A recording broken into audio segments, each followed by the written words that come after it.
Yeah. Money never sleeps, pal. Money, money, money. Must be funny in the richest girl. Uh-huh. Oh, the richest girl. If I get a little money. Il faut bien admettre en effet que quelques petits excès ont été commis. D'ailleurs, à propos de marge, je trouve un peu baroque de vous prêter à 8% du pognon que vous faites travailler à 20. Money. Ils avaient le droit de faire ça? Pourquoi? Le droit. Avec moi, vous êtes sûr de revoir votre argent. I want you to deal with your problems by becoming rich.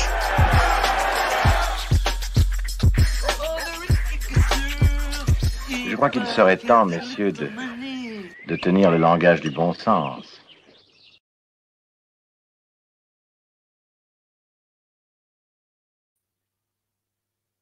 Bonsoir à tous. On est vraiment très heureux de vous retrouver ce vendredi. Donc pour la reprise, enfin la deuxième semaine de reprise de Prenez Place. Et donc cette semaine, on poursuit donc le cycle en fait qui est consacré donc à l'intérieur du cycle des propositions d'alternatives monétaires. Donc on poursuit cette saison, disons, qui est vraiment consacrée aux monnaies locales. Et donc aujourd'hui, c'est Daniel et Geneviève qui vont vous présenter donc la Doum, qui est la monnaie locale du territoire de Clermont-Ferrand. Voilà, vous le diront peut-être plus précisément. Et donc Daniel et Geneviève sont cofondatrices du projet de la Doum. Donc elles font partie du projet, de cette expérience en cours depuis les tout débuts, le commencement de cette expérience qui est à notre sens particulièrement intéressante. Et vous allez voir aussi que c'est très différent en tout cas différent sur de nombreux aspects de la pêche, qui est donc la monnaie locale de Paris-Île-de-France que nous avions présentée la semaine dernière. Voilà, donc on lance la première question et puis je laisse la parole ensuite à Daniel et Geneviève.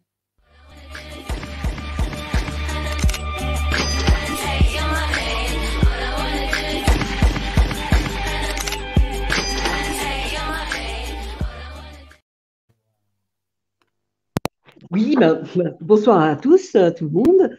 On va vous parler donc de la Doum. Oui, la Doum, comme l'a dit Emmanuel, c'est la monnaie citoyenne, locale, citoyenne du Puy-de-Dôme et alentour. Voilà, donc c'est encore plus vaste comme territoire que Clermont-Ferrand, ça prend tout notre département. Et à l'origine, eh ben oui, on était plusieurs. Donc, il y avait Daniel, moi, et puis on devait être bien une vingtaine à cogiter chacun de notre côté. Et un jour, on a décidé de se rencontrer, de mettre toutes nos connaissances ensemble.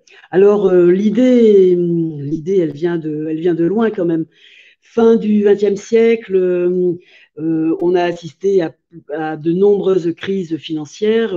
Chaque année, dans différents pays du monde, il y avait des crises financières. Et bon, on s'apercevait vraiment que la finance spéculative prenait vraiment une place très importante dans la vie de tous les jours, influait sur nos comportements, sur la démocratie. Enfin, on était tous tributaires de cette finance. Et donc, on a commencé à réfléchir, à trouver une alternative à l'économie. Il y a eu des expériences comme en Argentine avec la monnaie locale qui a permis aux Argentins de vivre quand il y avait cette grosse crise financière. Et puis, en Europe, 2008, une crise qui venait, la crise des subprimes aux États-Unis, mais qui a eu un important retentissement. Donc, on s'est dit, ça ne peut plus durer comme ça. Il faut que nous, citoyens, citoyennes, on reprenne un petit peu la main sur l'économie, sur la monnaie, et qu'on se réapproprie cet outil merveilleux qu'est la monnaie, qui n'est pas, c'est pas quelque chose qu'on doit thésauriser, et c'est quelque chose qui doit servir de lien, qui doit servir notre économie. Voilà, c'est un petit peu comme ça. Et alors là, donc on a assisté à des forums alternatifs, plusieurs. Et c'est là, on a rencontré, par exemple, Frédéric Bosquet du Sol Violette. On a eu aussi des expériences, enfin, on a nous-mêmes fait un forum alternatif en invitant plusieurs monnaies qui existaient déjà, comme la roue, la commune, voilà, il me semble. Et là, donc, on s'est retrouvés, alors, des gens qui venaient d'un petit peu tout horizon, donc beaucoup de gens qui venaient d'attaque, d'autres milieux écologiques, et puis des citoyens, des citoyennes qui avaient envie de vivre cette aventure avec nous. Voilà, un petit peu.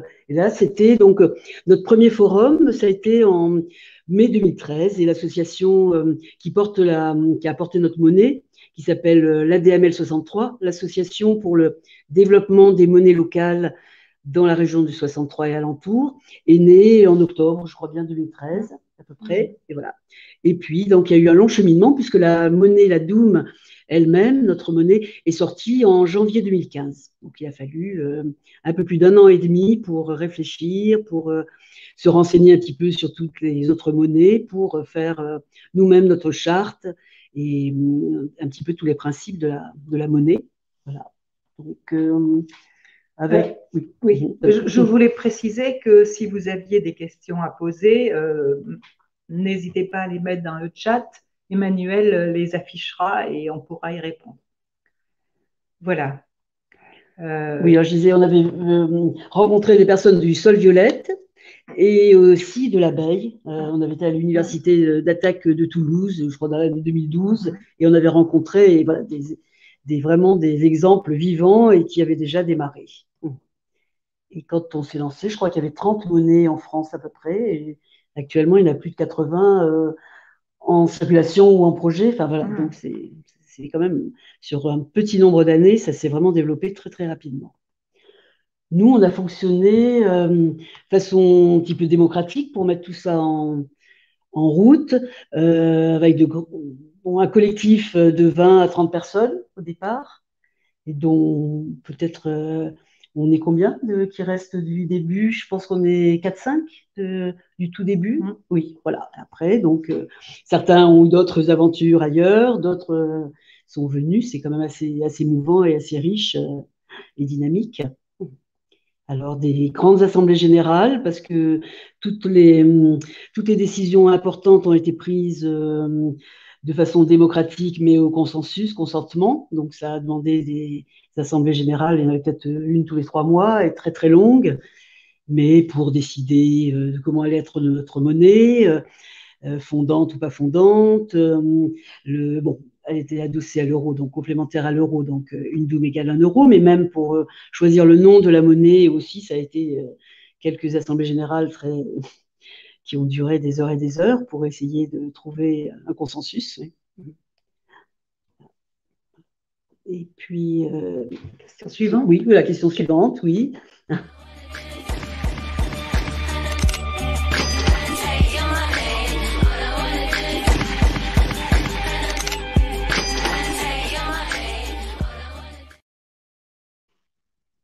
Donc, pour reprendre ce que disait Geneviève tout à l'heure, je crois que si on a réussi, enfin à notre mesure, mais on peut dire quand même qu'on a réussi, c'est que on s'est vraiment imposé de procéder démocratiquement avec les principes de la sociocratie. Il y avait parmi nous des gens qui connaissaient ces principes. On était beaucoup de femmes, je ne sais pas si ça a une importance, mais je pense que ça en a eu quand même. Donc, on a réussi quand même à regrouper pas mal de personnes au départ avant de lancer la monnaie et de faire qu'elles s'appropriaient vraiment cette monnaie, ce qui est quand même notre principe de base, se réapproprier la monnaie après avoir bien sûr perçu que finalement la monnaie n'est qu'un lien, n'est qu'un symbole, n'est absolument pas une richesse en elle-même, que la richesse vient d'ailleurs, bien sûr, du travail des hommes et de ce que la terre nous donne. Ça c'est très important. Alors, sur quelle base? Eh bien, justement, il y a ce côté, comment dire, ce côté philosophique, ce côté renversement des valeurs et des représentations que la monnaie locale apporte aux personnes dans un mouvement d'éducation populaire. C'est-à-dire que nous sommes en Auvergne, les Auvergnats ont un long passé d'argent sous le matelas, comme je dis, et de considérer que l'accumulation d'argent, c'est ça la richesse, et penser que l'argent n'a aucune valeur et qu'on peut le créer quand on veut. Il suffit de savoir seulement à qui il appartient et ce qu'on veut en faire. C'est déjà un renversement de représentation qui n'est pas si facile que ça. Donc, on a bien fait de prendre notre temps, de faire des exposés, des stands, d'envoyer des messages bien avant de lancer la monnaie, ce qui nous a permis d'avoir quand même un bon paquet de bénévoles motivés au départ. Voilà. Alors, sur quelle base?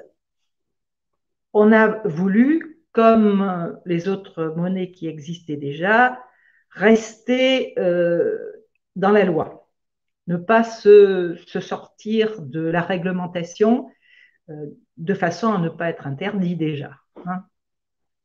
Et puis, on veut aussi s'adresser à tout le monde.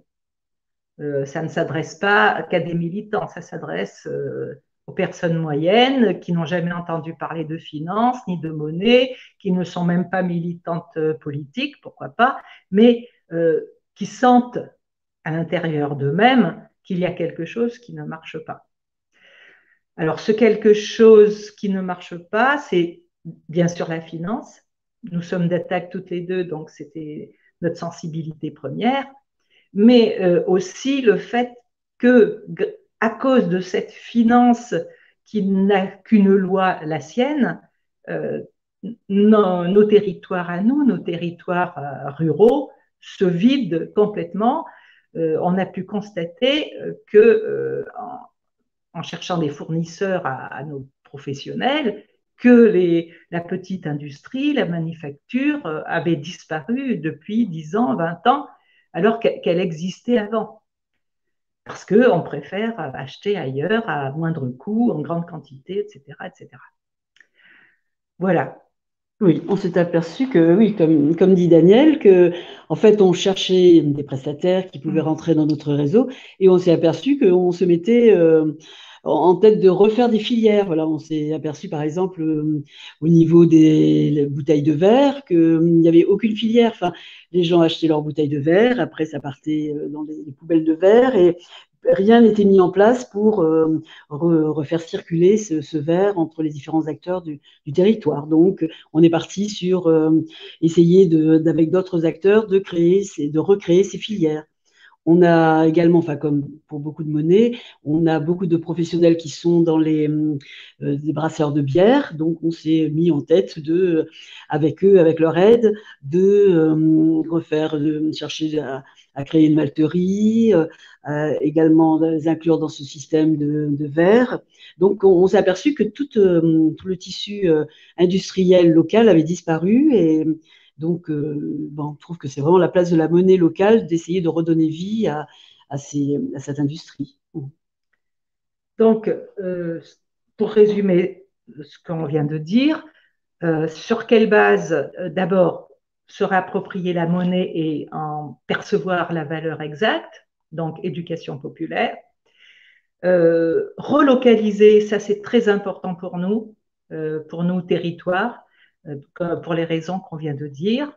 Et bien entendu, avec la crise climatique, la fin de la biodiversité, la nourriture dégradée, tout ça nous conduit aussi à choisir nos professionnels dans un domaine, de façon à être sûr qu'ils travaillent dans le bon sens, c'est-à-dire qu'ils font des efforts pour le climat, pour l'écologie, etc., etc.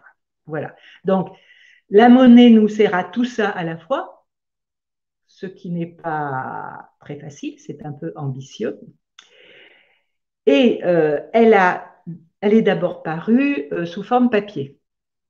Ça, c'est très facile à faire. On va chez un imprimeur, on lui donne un modèle, il fait des billets et on dit que ces billets valent tant, c'est-à-dire une doum vaut 1 euro. Ça, on s'est mis dans les habitudes des monnaies locales. Pourquoi se casser la tête à trouver autre chose?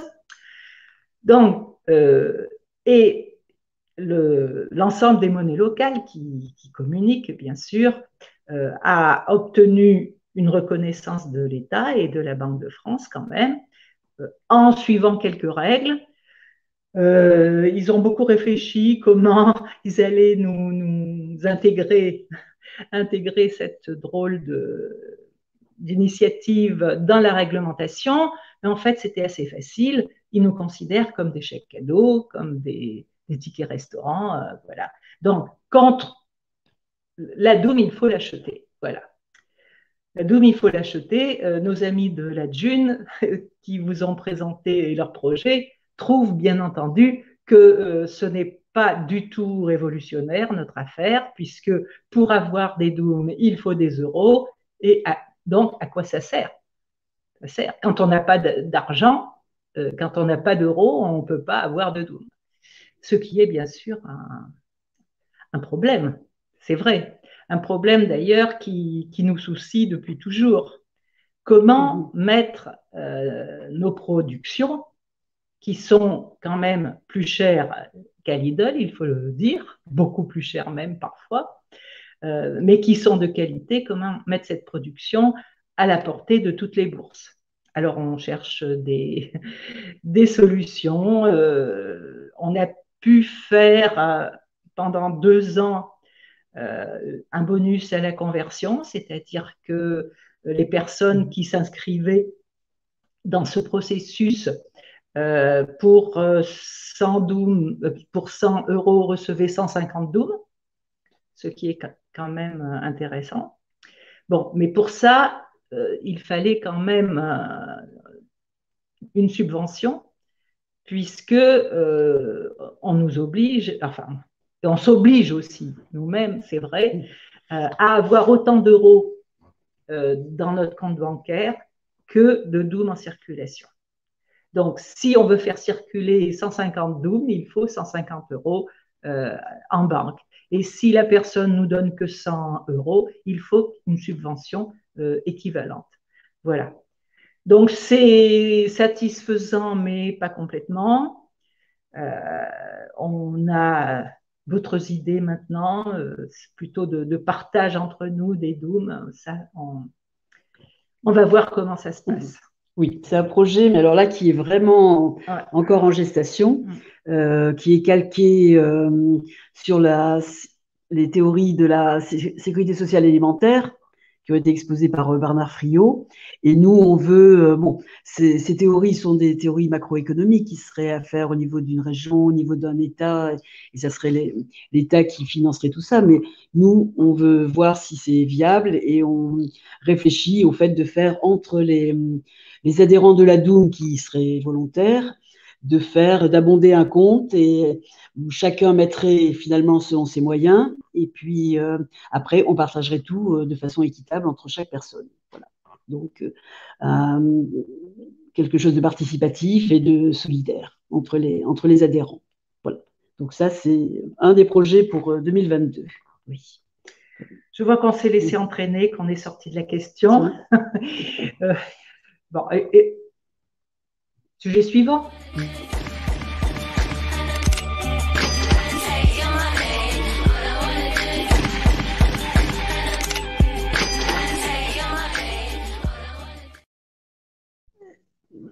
Bon, alors quel type d'échange? Comme on disait, c'était à l'origine le billet, mais on a eu beaucoup de chance. On a eu un informaticien qui nous a fait un logiciel gratis sur mesure, qui nous a permis d'inventer quelque chose qui n'était pas encore très légal, qui ne l'était même pas du tout à l'époque, mais qui permettait de transformer ces billets en unités numériques sur le compte des professionnels, les professionnels pouvaient transformer les billets qu'ils recevaient en unités numériques, ce qui leur permettait de se payer à distance. Alors ça, c'était une idée géniale parce que ça a permis vraiment de faire circuler la Doom entre professionnels et c'est ça, évidemment, c'est l'une de nos priorités parce que plus la Doom circule, plus elle enrichit le territoire. Voilà, donc billets et numérique. Depuis 2 ans, les unités numériques peuvent aussi être achetées par les clients avec une application web, enfin bon, toujours grâce à notre informaticien. Et on constate que dans toutes les monnaies, ça fait école, hein, parce que le numérique paraît quand même beaucoup plus pratique et demande beaucoup moins de manipulation aux bénévoles que de surveiller la distribution des billets. Donc, pour l'instant, on en est à 2/3 de billets, 1/3 de numérique, mais il est probable que dans l'avenir, le numérique va progresser. Et puis, bon, bah, finalement, au courant 2020 et 2021, oui, notre e-Doom a pris vraiment un essor très, très important, étant donné qu'il y avait beaucoup de commerces qui étaient fermés pour des raisons sanitaires, donc les gens ne pouvaient pas avoir facilement des Dooms. Donc, c'est vrai que ça a été, il y a eu vraiment une explosion de la Doom électronique pendant cette période et qui persiste. Mais voilà, on tient quand même toujours bien à nos billets. Enfin, je veux dire, même si quelquefois c'est compliqué d'en avoir selon l'endroit où on habite, puisque nous, c'est pas une monnaie qu'en ville. Voilà, c'est surtout tout le territoire, donc dans des zones des fois bien reculées aussi. Oui.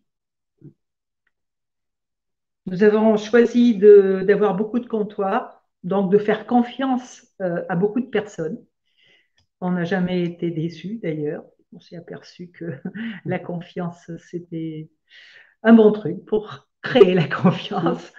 Donc, c'est un gros atout aussi hein, d'avoir beaucoup de comptoirs. Mais jamais assez, puisque ça demande quand même des déplacements, de prévoir à l'avance, etc. Le numérique permet d'acheter les e-Doom sur son smartphone. Et quand on veut, de chez soi. Quand on veut, quand on veut. Voilà. Voilà. Bon. Alors, quelles échelles territoriales? On l'a dit, c'est le département du Puy-de-Dôme. Oui. En sachant quand même qu'il y a des parties du Puy-de-Dôme où la Doom ne marche pas. Ce sont les parties éloignées de Clermont-Ferrand. Il faut bien dire que ça marche mieux dans la partie ville qui est au centre du Puy-de-Dôme que dans les parties campagne, à cause de l'éloignement sans doute des commerces, et puis il est un peu plus difficile de réunir les gens là-bas. Bon. Bon, ceci dit, c'est vrai que voilà, on a essayé de laisser la Doom s'épanouir là où il y avait des gens qui étaient prêts à foncer, quoi, si on avait des bénévoles. Alors c'est pour ça qu'il y a certains territoires où il y a beaucoup plus de prestataires, parce qu'il y a plus de bénévoles qui font le travail d'aller chercher des prestataires.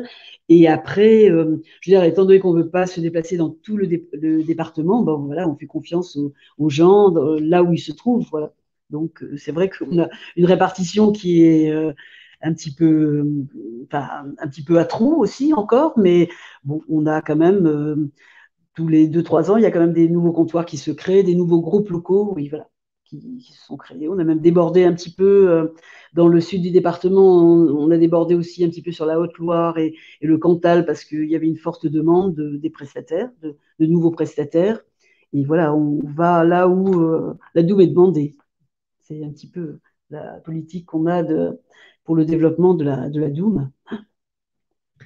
Alors, quant à la nature des professionnels qui rentrent dans le réseau, c'est très généralement des jeunes qui fondent leur entreprise et des entreprises individuelles. Beaucoup, beaucoup. On a très peu de professionnels qui ont des salariés, par exemple. Oui, sauf les Une petite supérette bio, oui, voilà. Alors, finalement, on s'est aperçu que la Doom avait cet avantage, ce bénéfice de donner à ces gens, à ces personnes qui s'installent dans leur nouveau métier, une visibilité et une clientèle, un logiciel, un site, enfin bon, des choses tout de suite gratis qui les aident à se lancer. Donc ça, c'est une satisfaction quand même. Oui, parce que bon, selon les années, on oscille entre 800 à 1000 adhérents, donc ça fait tout de suite une visibilité, un carnet voilà, de 1000 utilisateurs potentiels, voilà, selon l'endroit où on se trouve. Oui. Voilà. Et après, on a aussi des partenariats, oui, hein, il y a beaucoup de professionnels qui sont dans les commerces. On a aussi beaucoup dans le milieu culturel, enfin cinéma, librairie, tous les domaines du soin également, mais aussi on a établi aussi des partenariats avec des associations amies, des personnes qui ne vendent pas forcément quelque chose, mais qui ont des adhérents, comme des festivals de cinéma également. Et aussi, on a des partenariats avec les SEL, oui, parce que bon, c'est une autre façon, le système d'échanges locaux qui peuvent être complémentaires de la monnaie locale également. Comme autre, bon. Question suivante. Bon,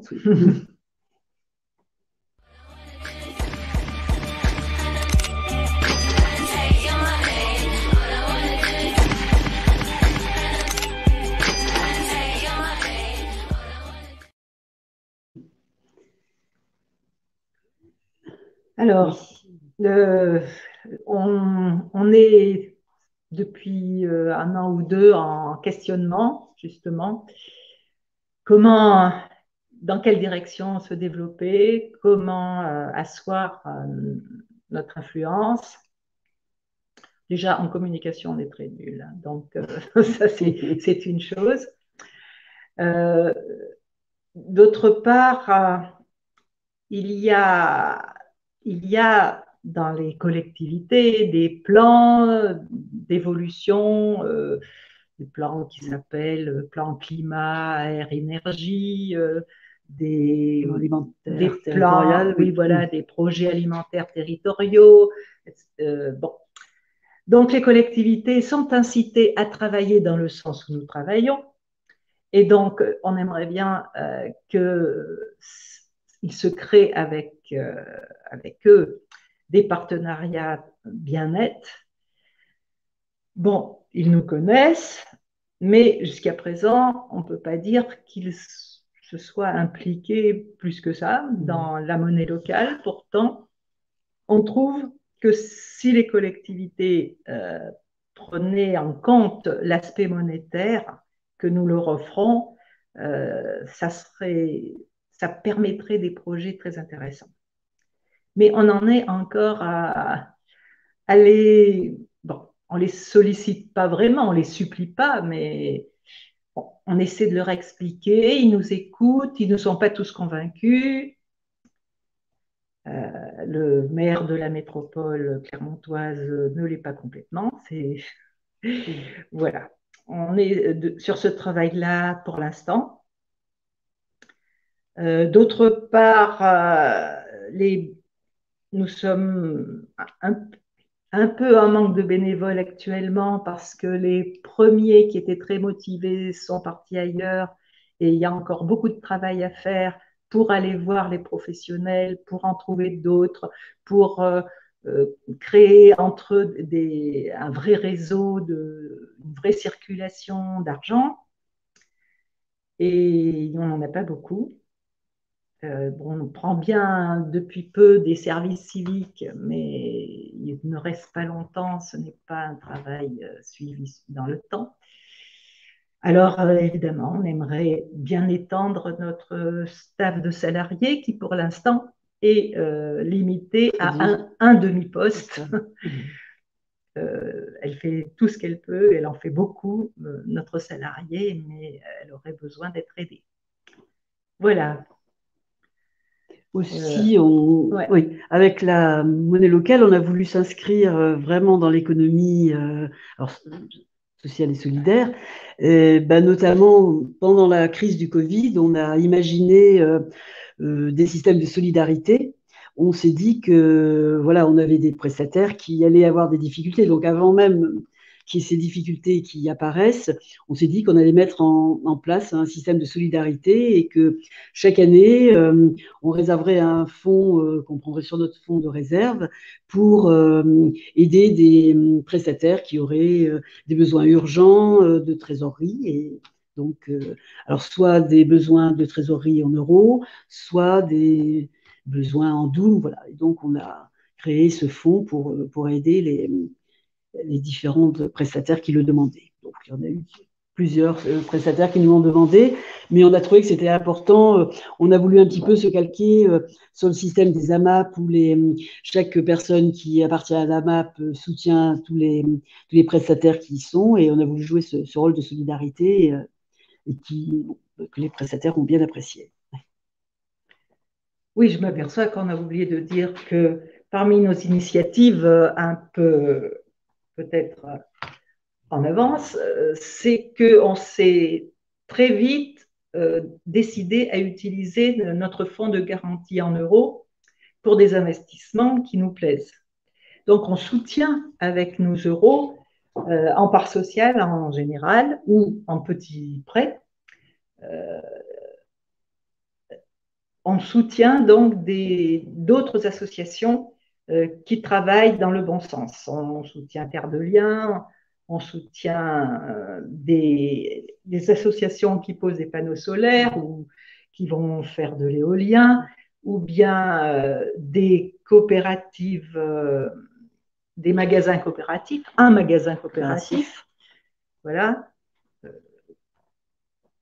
Aussi des recycleries. Bon, ça, c'était des plus, recycleries, ça, c'était voilà, plus sur des apports de fonds. Donc, avec nos petits moyens qui ne sont pas si petits, puisque comme on a 200 000 Doom en circulation, on a quand même un pactole de 200 000 euros en banque, on peut soutenir toutes ces initiatives et tout cela forme bien sûr un réseau cohérent dont nous espérons qu'il va s'étendre. Il y a d'autres initiatives qui naissent. En ce moment, beaucoup des coopératives alimentaires de proximité, une association qui s'intéresse à la logistique, c'est-à-dire qui transporte les légumes du producteur au magasin. Et tout ça, bien sûr, fait partie de notre écosystème. Nous avons un peu d'argent, on s'en sert, et je crois que c'est bien. Oui, voilà. Disons que, bon, bien sûr, ce fonds de garantie, ce fonds de réserve est dans des banques éthiques, le plus éthique possible. Et donc, on sait que ces banques vont déjà favoriser des projets éthiques. Mais voilà, avec ces apports et ces prêts qu'on fait, ces prêts à taux zéro qu'on fait à des entreprises naissantes, on veut encore plus aider localement. Voilà, parce que non, bon, les banques, c'est pas toujours des projets éthiques locaux. Voilà, souvent, oui. Voilà. Bon, là, je pense qu'on a fait pas mal. On est allé un peu vite, sans doute. Les Geneviève, pas de questions. Oui, vous m'entendez? Oui. Alors, du coup, je voulais vous relayer une question de quelqu'un qui suit le débat dans le même espace que nous et qui posait la question, du coup, que cette expérience lui semble, évidemment, pour de nombreux aspects, avoir des relations très fortes avec la notion d'éducation populaire. Donc, qu'est-ce que vous pensez déjà de ce lien? Vous en avez déjà parlé au tout début de cette question d'éducation populaire, et est-ce que justement il y a une mise en œuvre en fait d'une forme d'éducation populaire, voilà, peut-être concrètement, je sais pas, voilà. Et moi, du coup, j'avais une question un peu personnelle, mais là aussi vous l'avez déjà un peu évoqué, mais comment vous voyez, même si on y consacrera aussi après un temps dédié, mais peut-être qu'on peut déjà en dire un mot sous forme de conclusion, quel avenir, en fait, quelle évolution et quel avenir vous voyez donc, à la Doum. Voilà, pardon, c'est deux choses, donc j'essaye de synthétiser. Donc, la question de l'éducation populaire et puis peut-être l'avenir, comment vous imaginez l'avenir de la Doum. Oui. Alors, quant à l'éducation populaire, on en fait peut-être moins maintenant, mais faute de bénévoles aussi, on essaie d'être invité soit par des associations, soit par des mairies, soit par des lycées aussi, des lycées, oui, beaucoup. On a fait pas mal de présentations dans des lycées et auprès des étudiants, quand les profs veulent bien nous inviter, pour expliquer ce que c'est que l'argent, à quoi ça sert, pourquoi on a inventé la monnaie locale. Voilà. Ça, évidemment, c'est un aspect important. Oui, on se sert beaucoup aussi à chaque anniversaire. Donc voilà, c'est chaque jour, enfin de lancement de la Doum, donc c'est au mois de janvier. On fait venir très régulièrement des troupes de théâtre, voilà, qui font vivre un petit peu l'économie et qui permettent aussi de donner un aspect plus ludique et de mieux comprendre quels sont les rouages de l'économie, quoi. Et ça, voilà, presque, peut-être pas la première année, mais depuis, oui, on a eu des expériences théâtrales très, très diverses. Oui. On avait aussi créé un jeu, oui, pour expliquer un petit peu les rouages de l'économie. Un genre de Monopoly en Doom. Voilà. Et beaucoup de petits jeux, bon, le jeu du billet, le jeu, voilà, qu'on essaye, c'est ça, de présenter les classes dans des missions locales aussi. Des publics variés, quoi, oui.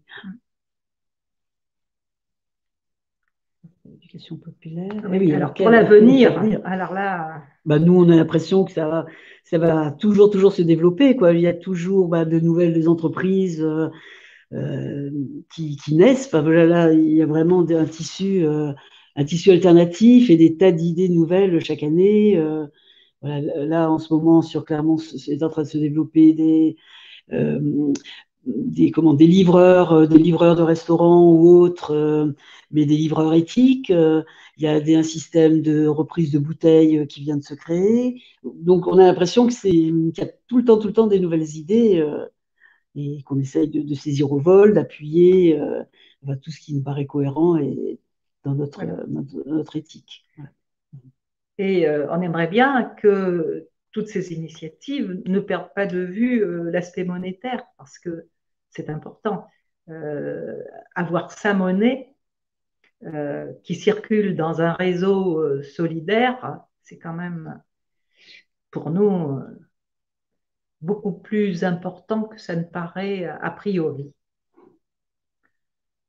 Bon, on voit bien que oui, de toute façon, les monnaies locales ont beaucoup essaimé, se sont multipliées chaque fois qu'il y a eu des périodes de crise importantes, et c'est un bon moyen de montrer aux prestataires, aux utilisateurs que s'il y avait un effondrement du système, on pourrait quand même tenir, il y aurait encore des échanges entre les différents prestataires, les utilisateurs, donc c'est quelque chose qui nous paraît vraiment riche de sens, surtout dans des périodes un petit peu difficiles avec les crises climatiques, crise de la biodiversité. Donc c'est quelque chose qui peut être quelque chose de refuge pour les personnes. Et c'est vrai que dans les prestataires, comme on avait bien insisté au départ, disons qu'on a essayé toujours d'élargir nos prestataires. C'est sûr qu'on pourrait prendre que des prestataires qui font tout bien, qui dès le début ont toutes nos valeurs, qui cochent toutes les valeurs, quoi. Mais bon, bien sûr, ils ont leur place et une grande place dans notre réseau, mais on aime aussi avoir des prestataires qui débutent, qui sont dans la transition et qui essayent d'améliorer leur pratique, et on ne leur ferme pas la porte pour justement que ça soit ouvert à tout le monde aussi. On n'a pas l'impression d'être très un milieu de bobos qui vivent dans un petit réseau, dans une petite rue, qui font leur petits trucs entre eux. Voilà, on essaye vraiment de sortir de cet entre-soi. Et ça, c'est justement en acceptant des personnes qui n'ont pas tous les critères de notre charte, mais qui aspirent à en cocher de plus en plus. Voilà, donc le réseau normalement ne peut que croître puisque, je veux dire, on pense vraiment que tout le monde peut évoluer dans ce sens-là, oui.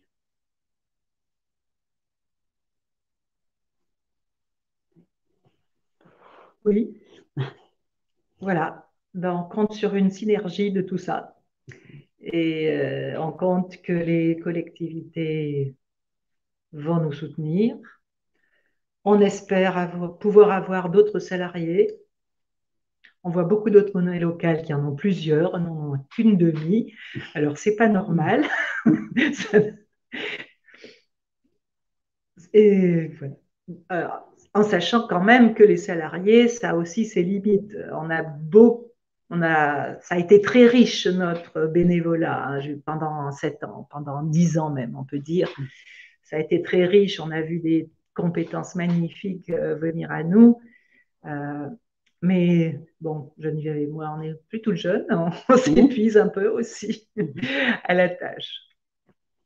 Alors, ce qui a été très important aussi, c'est que dans tous les bénévoles du début et puis les bénévoles qui arrivent, il y a je parlerai de biodiversité. C'est ça qui est très riche parce que on est plusieurs de même association, mais il y a eu plusieurs associations et des gens très, très divers. Ça, je pense que quand on crée quelque chose, c'est très, très important d'avoir toutes ces compétences très différentes et très riches. Ça permet à plusieurs, on pense à plus de choses et on a une réflexion plus riche, quoi. Ça, c'est sûr. Oui.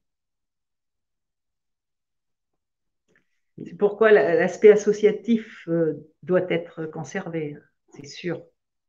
Alors, c'est sûr que notre salariée, elle a été bénévole très longtemps. Donc, voilà, oui, c'est sûr qu'on ne prendrait pas un salarié qui n'aurait pas du tout les mêmes valeurs. Mais c'est vrai que ce côté associatif et le fait que ça soit quand même toujours des bénévoles qui essayent de voir les prestataires, c'est très riche. Voilà, c'est sûr que tout ne pourrait pas être traité par des salariés, quoi, qui seraient les bénévoles ont leur place tout entière, quoi, oui.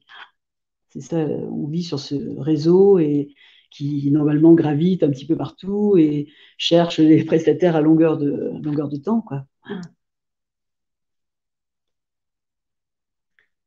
On s'aperçoit d'ailleurs, pour élargir, que les monnaies qui ont été promues par des collectivités, bien qu'ayant beaucoup plus de moyens que nous, parce qu'on n'en avait pas du tout, en fait, nous, au départ, donc les monnaies promues par des collectivités, même avec beaucoup de moyens financiers, s'essoufflent plus que les monnaies associatives, en fait, parce qu'il n'y a pas ce réseau de personnes motivées qui prennent la chose à leur compte.